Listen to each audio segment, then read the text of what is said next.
பிரச்சாரம் களப்பணி கை கொடுக்கும். அந்த களப்பணியில் இப்போ முனைப்பாக மும்முரமாக இறங்கி இருப்பது எடப்பாடி பழனிசாமி. பூத் ஏஜென்ட்ஸ் எல்லாம் அழகாக போட்டு, பூத் கமிட்டிலாம் அழகாக போட்டு எல்லாரும் செட் பண்ணிட்டாங்க. நான் ஒரு படி மேலே சொல்கிறேன், மக்களுக்கும் வாக்காளர்களும் தர வேண்டியது கூட இப்போ தந்து விட்டார்கள். ஜிபே எல்லாரோட ஜிபே வாங்கி அதுக்கே பணம் வச்சுட்டாங்கன்னு சொல்கிறாங்க. தேர்தல் களத்துக்கு திமுகவும் தயாராகிவிடும். ஒரு பெண்ணை மட்டும் தான் சொன்னேன் அப்படின்னு சொல்கிறாரு. அது தவறு. அவர் சொன்னது பொதுவாக சொல்லியிருக்காரு. அது அந்த காணொலியும் நான் பார்த்தேன். ஒரு 2வது காணொலியும் பார்த்தேன். மன்னிப்பு கேட்க மாட்டேன், நான் ஏன் மன்னிப்பு கேட்கணும், ஒருத்தர் தானே விமர்சனம் பண்ணேன் அப்படின்னு சொல்லியிருக்காரு. ஜஸ்டிஃபை பண்ணியிருக்காரு. ரசிகர்கள் முட்டாள்தனமான செயல்களும் முட்டாள்தனமான பேச்சுகளும் கடுமையாக கண்டிக்கத்தக்கவை. ஆனால் அதை ரெகுலேட் பண்ண செய்ய வேண்டியது விஜய். இறங்கினா தான் முத்தம் கொடுப்பேங்கிற என்ன ஒரு தலைவன் முத்தம் கொடுக்குற அளவுக்கு விரசமாக பேசுது. அதெல்லாம் தாவேக்காவில் பல அபத்தங்களும் விரசங்களும். அதாவது எடப்பாடி பழனிசாமி அண்ணா அமித்ஷாவின் பாஜகவின் அடிமை அப்படின்னு சொன்னாங்கல்ல, இப்படி சொன்ன இந்த நேரேட்டிவை முறியடிச்சுட்டாங்க. தேமுதிக அங்கீகாரம் பெறாத கட்சி, அதற்கு 10 சீட்டு, அங்கீகாரம் பெற்ற விடுதலை சிறுத்தைகளுக்கு 8, அதை விட குறைவு. அங்கீகாரம் பெற்ற தேசிய மற்றும் மாநில கட்சியான சிபிஐ சிபிஎம் கட்சிக்கு 5 தான் தலா. அப்போ நீங்கள் என்ன பேலன்ஸ் வச்சுருக்கீங்க? ஒரு கணக்கு வச்சிருப்பார்ல. கட்சிகள் கூட்டணிகள் வெற்றி வாய்ப்புகள் இவ்வளவு இருந்தாலும் பிரச்சாரம் என்பது வெற்றியை தந்தது.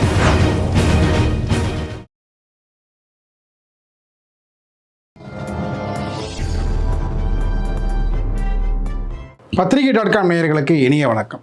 பரபரப்பான அரசியல் சூழலில் நம்மோடு இணைந்திருப்பவர் மூத்த பத்திரிகையாளர் திரு பாகி அவர்கள். வணக்கம் சார். வணக்கம் ஜெயராம். நல்லா இருக்கீங்களா சார்? நல்லா இருக்கேன்.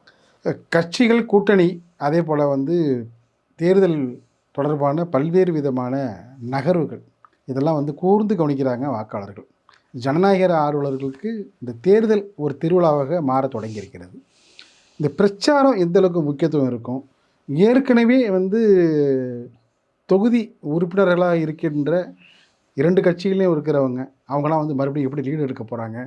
புதிய வரவுகள் எந்த அளவுக்கு தாக்கத்தை உண்டு பண்ணும்? நீங்கள் கேட்டதில் ஒரு லாஜிக் இருக்குது. சில தொகுதிகள்னால் இன்னார் தான் அப்படின்ட்டு.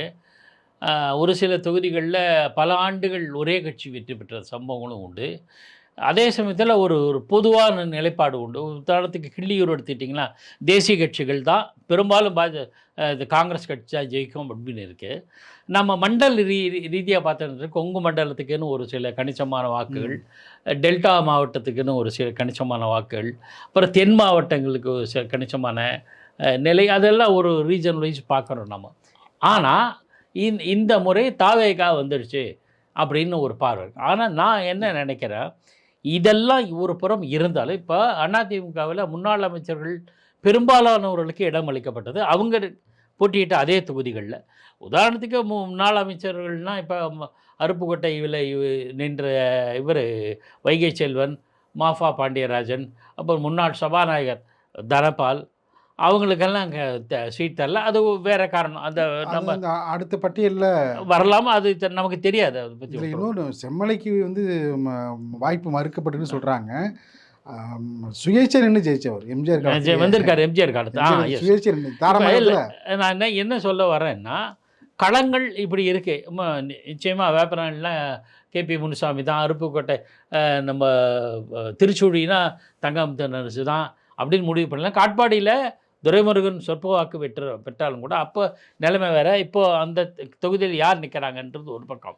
இதில் இப்போ இருக்கிற சூழல் எப்படின்னா, ஒரு சின்ன மாற்றம் என்ன வரும்னா, நீங்கள் எப்படி பிரச்சாரத்தை முன்னெடுத்து செல்கிறீர்கள், அது ஒரு முக்கியமான காரணமாக இருக்கும் வெற்றி தோல்விக்கு.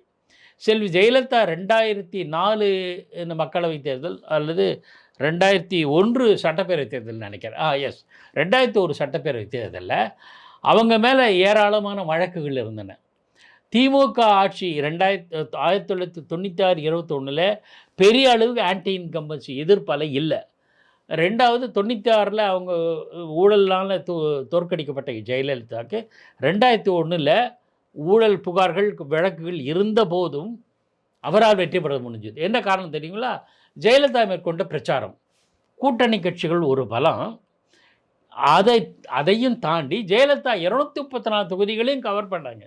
ஆல்மோஸ்ட் அவங்களே பிரச்சாரம் பண்ணாங்க. அது கை கொடுத்தது. அப்போ கலைஞர் கருணாநிதி இருந்தார். கலைஞர் கருணாநிதி ஒரு மிகப்பெரிய கூட்டணி உருவாக்கினார்.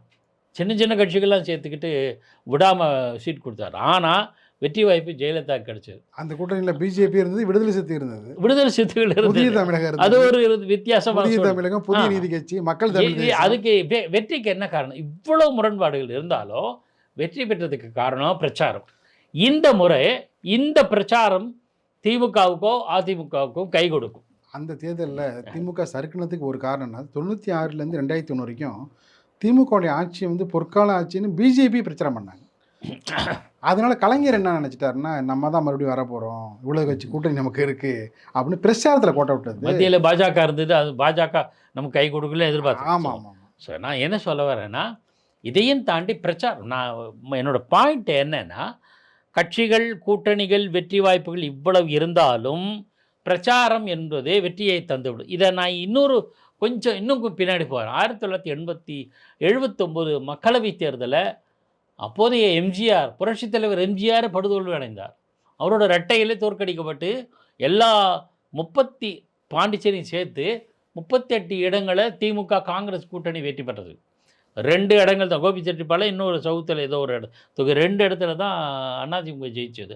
அப்போது அடுத்து வந்த சட்டப்பேரவை தேர்தலில் எல்லா ஊருக்கும் பிரச்சாரம் செய்தவர் எம்ஜிஆர். ஸோ நான் இதை எந்த 2 ஒப்பீட்டை ஏன் சொல்கிறேன்னா, பிரச்சாரம் களப்பணி கை கொடுக்கும். அந்த களப்பணியில் இப்போ முனைப்பாக மும்முரமாக இறங்கி இருப்பது எடப்பாடி பழனிசாமி. ஸோ 2ஆம் தேதி பிரச்சாரத்தை மு.க. ஸ்டாலின் திமுக ஆரம்பிக்கிறார். நேற்று முன்தினமே எடப்பாடி பழனிசாமி, என்னைக்கு அதிமுக முதல் லிஸ்ட்டு வந்துச்சு உடனே ஆரம்பிச்சிட்டார். என்ன ஒரு முக்கியமானது கவனிக்கணும். இப்போ அவங்க லேட்டாக வந்தாலும் லேட்டஸ்ட்டாக வருவாங்களா சார்? நம்ம அதையும் பார்க்கணும்ல. அது ஜெயலலிதா காலத்தில் அப்படி வரும். ஆனால் இந்த முறை அவங்க ஆட்சியில் இருக்காங்க. அவங்க ஆட்சி மீதான அதிருப்தி ஒரு கணிசமாக ப்ளே பண்ணும். நான் இதெல்லாம் ப்ளே பண்ணுறதுனா திமுக தோற்கடிக்கப்படும், ஆட்சி நீக்கப்படும் அப்படி சொல்லலை. இதெல்லாம் தாக்கம் ஏற்படுத்தும்னு சொல்கிறேன்.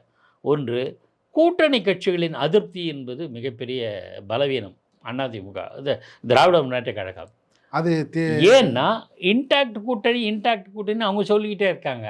அந்த இன்டாக்ட் கூட்டணி என்பது காங்கிரஸ் வெளியேறும் என்ற ஒரு சூழல் உருவான போது கலகலத்து போச்சு.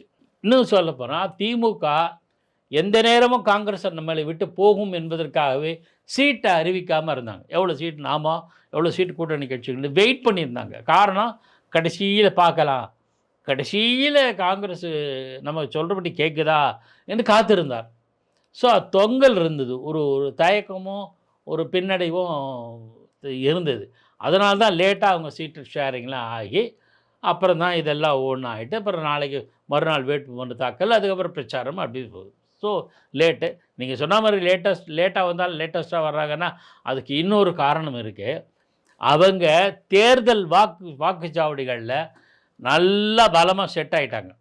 எஸ்ஐஆர் பணி தொடங்கி நமக்கு இவ்வளோ தான் வரும், இவ்வளோ வாக்குகள் நீக்கப்படும்னு தெரிஞ்சுக்கிட்டு பூத் ஏஜென்ட்ஸ் எல்லாம் அழகாக போட்டு, பூத் கமிட்டிலாம் அழகாக போட்டு எல்லோரும் செட் பண்ணிட்டாங்க. நான் ஒரு படி மேலே சொல்கிறேன், மக்களுக்கும் வாக்காளர்களும் தர வேண்டியது கூட தந்து விட்டார்கள். எல்லாம் பல ஊடக செய்தி தான். எல்லாரோடைய ஜிபே வாங்கி அதுக்கே பணம் அனுப்பிச்சிட்டாங்கன்னுலாம் சொல்கிறாங்க.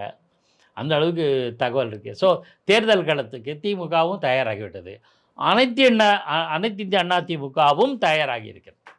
இந்த 2 பேருடைய ரேஸ் இப்போ பார்த்தீங்கன்னா கூர்ந்து கவனிக்க ஆரம்பிச்சிட்டாங்க.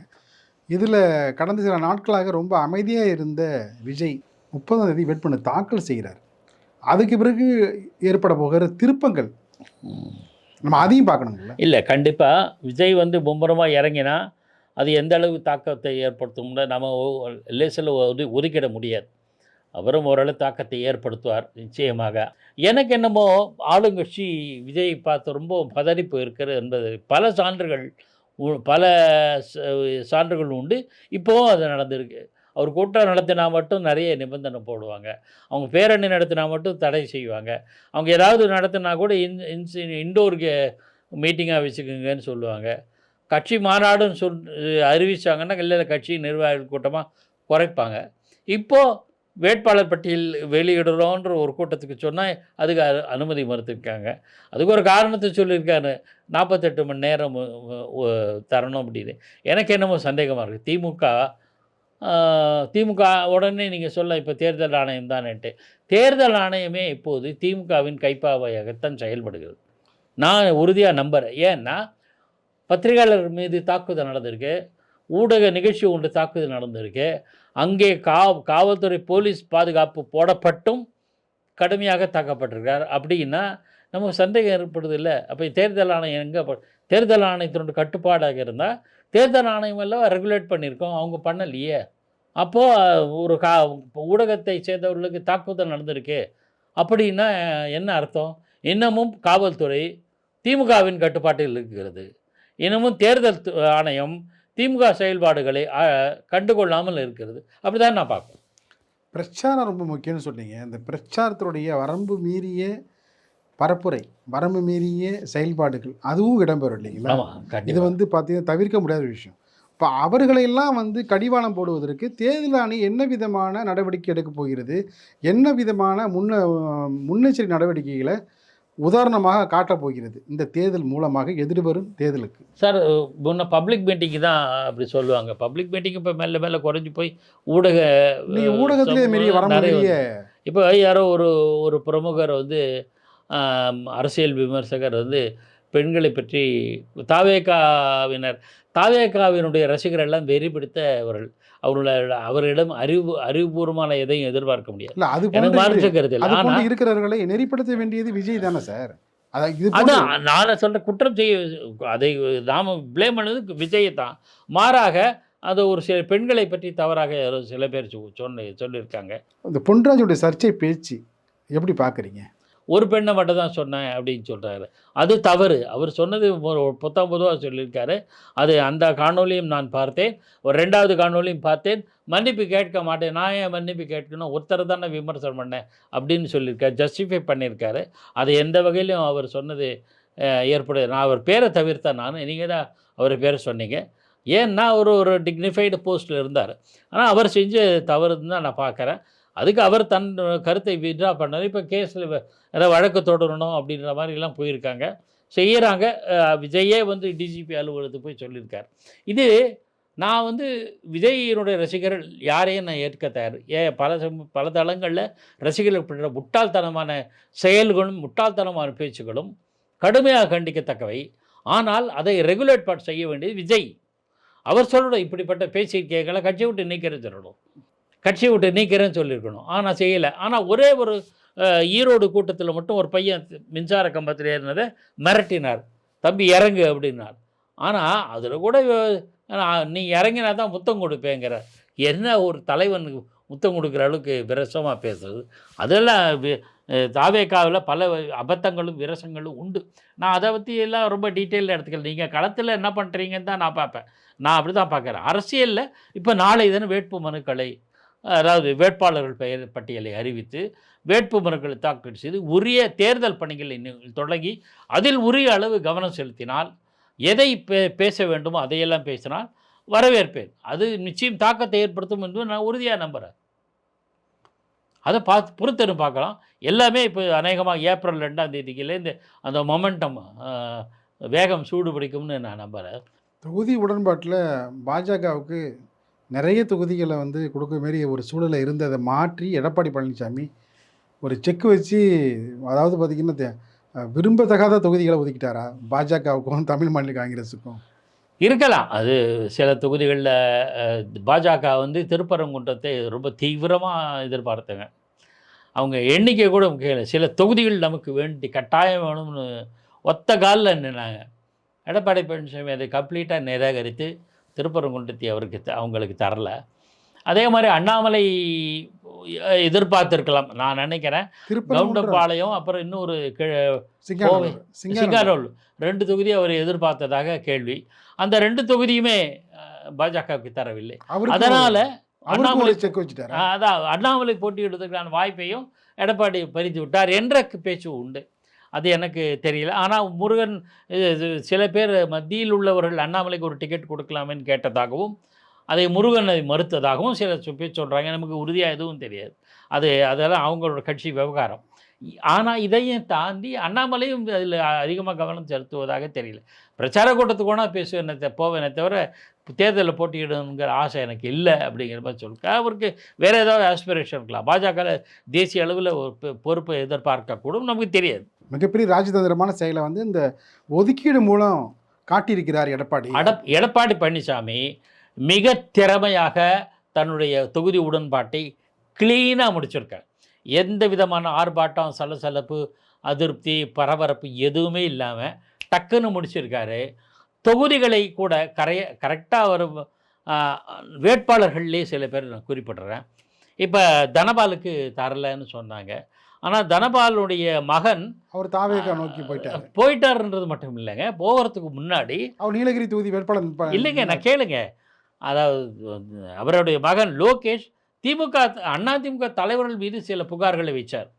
இது மாதிரி தேவையில்லாமல் கட்சி தலைவர்கள் மீதே புகார் சொல்லிட்டு தாவேகா பக்கம் போனார். இந்த வருத்தம் அது குறித்து லோகேஷ் பேசிய பேச்சுகள் குறித்து தனபால் எதையும் பேசவில்லை.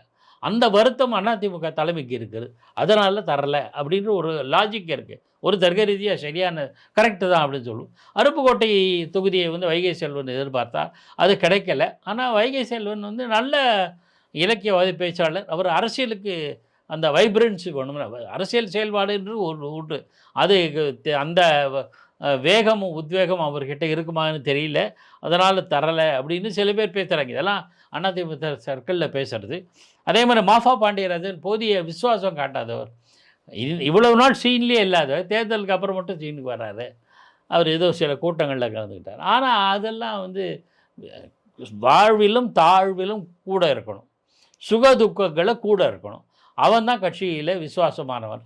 இந்த மாதிரி செயல்பாட்டை மாஃபா பாண்டியராஜன் செய்யலை, அதனால் தரல. இந்த மாதிரி தரப்படாதவர்கள் பற்றிய விஷயங்களில் ஒரு தர்க்க ரீதியாக சரியாக அணுகுமுறையாக இருக்குது. ஆனால் வெற்றி வாய்ப்புள்ள தலைவர்களுக்கு வெற்றி வாய்ப்புள்ள இடங்களை சரியாக கொடுத்துருக்கார். விராலிமலை சீபாஸ்கர், தொண்டாமுத்தூர் எஸ்பி வேலுமணி, அந்த மாதிரி குமாரபாளையம் தங்கமணி, சிவகாசி ராஜேந்திர, நன்னிலம் காமராஜ் அப்படின்ற ஒரு வேப்பனஹள்ளி கேபி முனுசாமி, கடலூர் எம்சி சம்பத், அதான் யார் யாருக்கு எந்தெந்த இடத்துல வாய்ப்பு இருக்கோ. அதுமாதிரி சிவி சண்முகம் இந்த முறை வந்து விழுப்புரத்தில் ஆன காரணம், அதுக்கு ஒரு காரணம் மயிலாடுதுறை அவருக்கும் ராஜேந்திர பாலாஜிக்கு மாட்டியிருக்கு. ராஜேந்திர பாலாஜி சென்ற முறை போட்டியிட்ட தொகுதியில் வெற்றி பெறாததுனால மாற்றி கொடுத்துருக்காங்க.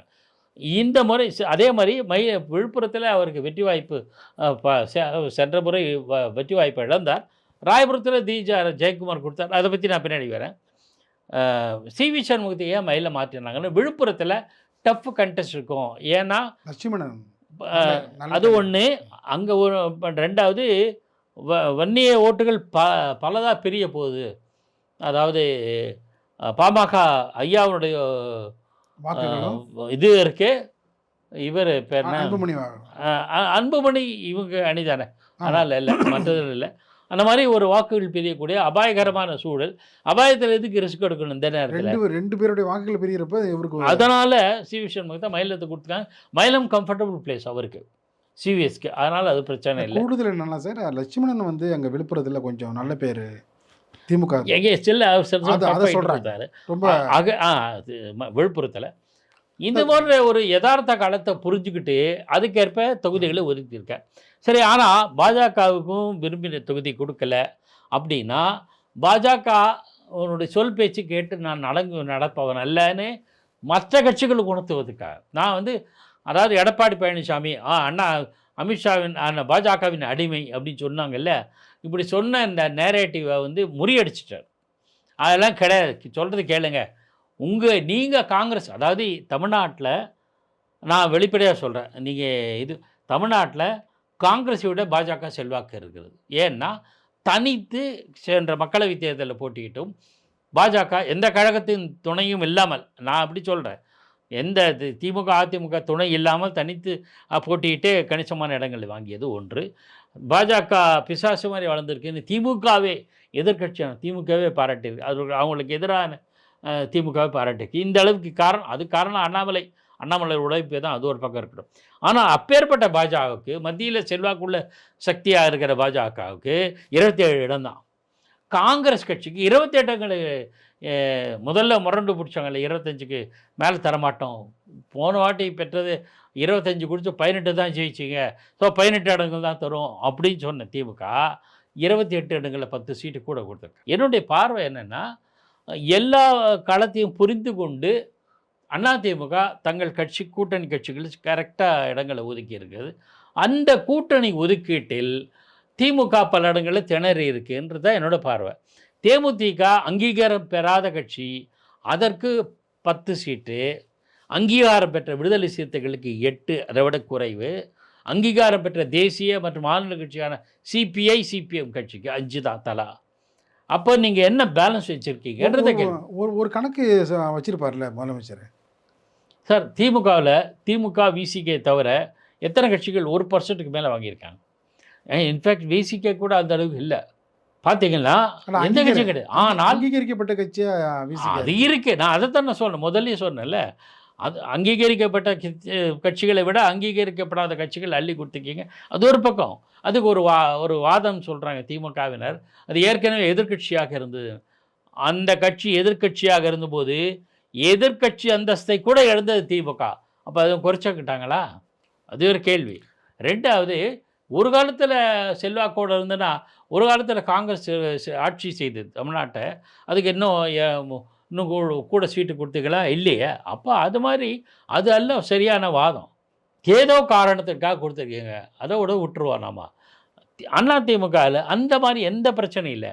நேரேட்டிவ் செட் பண்ணாங்க. பிஜேபி சொன்னதெல்லாம் கேட்குதுன்னு இல்லை.